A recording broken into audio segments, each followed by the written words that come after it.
vaccinated. And we needed a whole-of-government approach. So I directed Jeff Zients, the coordinator of our COVID-19 response, to put us on a war footing, and I meant that in a literal sense, to get us on track to truly beat this virus. And I'm proud to announce that tomorrow, 58 days into our administration, we will have met my goal of administering 100 million shots to our fellow Americans. That's weeks ahead of schedule, and even with the setbacks we faced during the winter storms. And there's another big step on the path to checking putting checks in pockets and shots in people's arms. When we crossed the 50 million doses just 3 weeks ago, I told you that every time we hit the 50 million mark, I'd update you on our progress. So here's where we are today. 8 weeks ago, only 8% of seniors, those most vulnerable to COVID-19, had received a vaccination. Today, 65% of people aged 65 or older have received at least one shot, and 36% are fully vaccinated. And that's key, because this is the population that represents 80% of the well over 500,000 COVID-19 deaths that have occurred in America. We have nearly double the amount of vaccine doses that we distribute to states, tribes, and territories each week. We have gone from 1 million shots a day that I promised in December before we were even sworn in to an average of 2.5 million shots a day, outpacing the rest of the world significantly. And here's how we accomplished this. Using the power given to a president under the Defense Production Act, we expedited critical materials in vaccine production, such as equipment, machinery, and supplies. We work with vaccine manufacturers to speed up the delivery of millions more doses and brokered a historic manufacturing partnership between competing companies who put patriotism and public health first.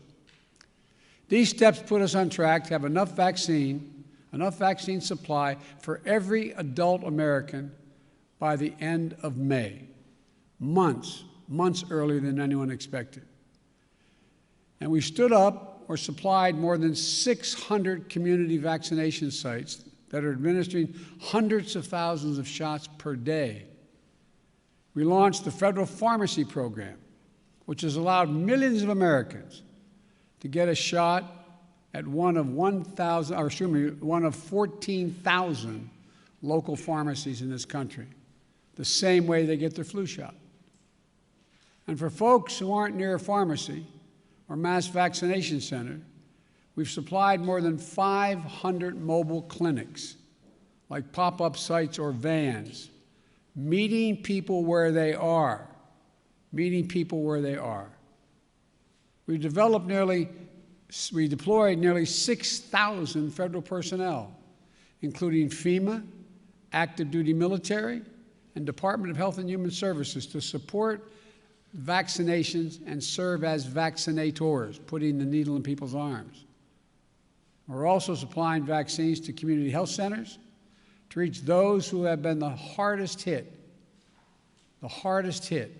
and suffered the most, especially Black, Latino, Native American, and rural communities.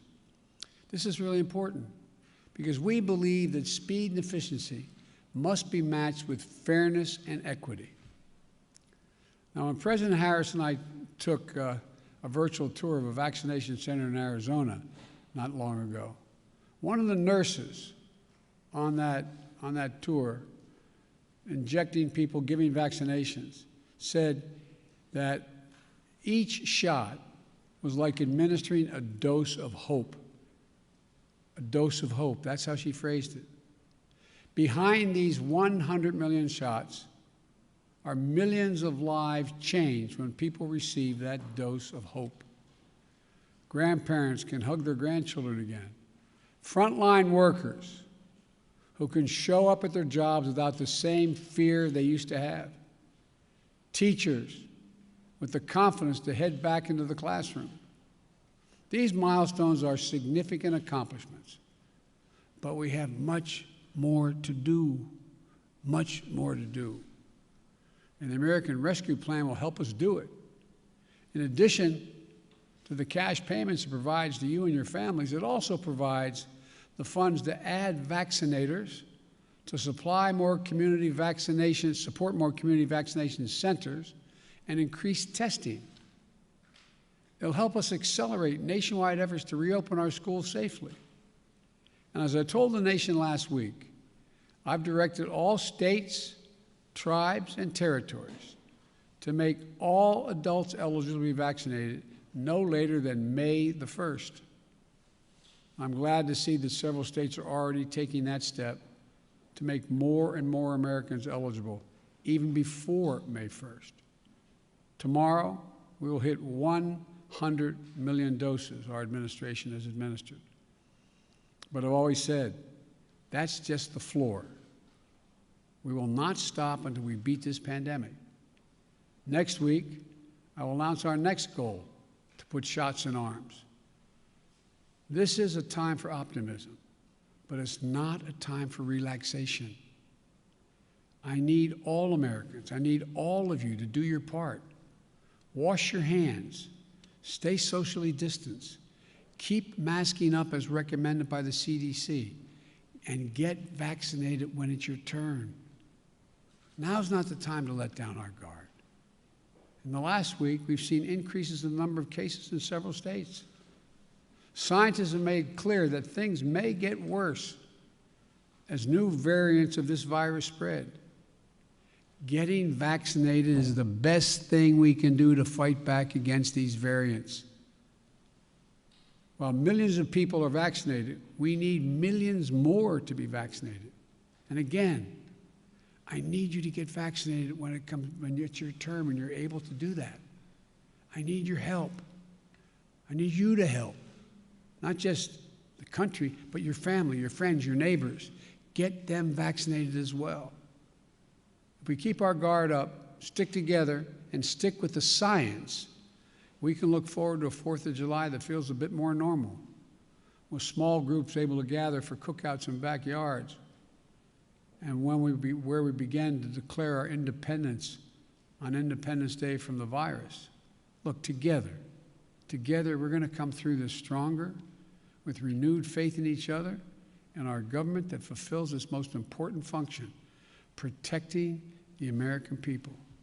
Let me be clear again. Wearing this mask in the meantime, making sure you wash your hands, making sure you socially distance and listen to the CDC. We've got to reach the point where we have herd immunity, meaning where we have a vast majority of the American people have been vaccinated before we can stop wearing these. So please, please, don't let what you see happening in Europe and you see on television. Keep the faith. Keep wearing the mask. Keep washing your hands. And keep socially distanced. We're going to beat this. We're way ahead of schedule, but we got a long way to go. So I just wanted to bring you up to date. I thank you very much, and may God bless America. May God protect our troops. Thank you so much. Mr. President, Vladimir Putin wants to open talks. Would you agree to that? Your reaction to the photo of children in the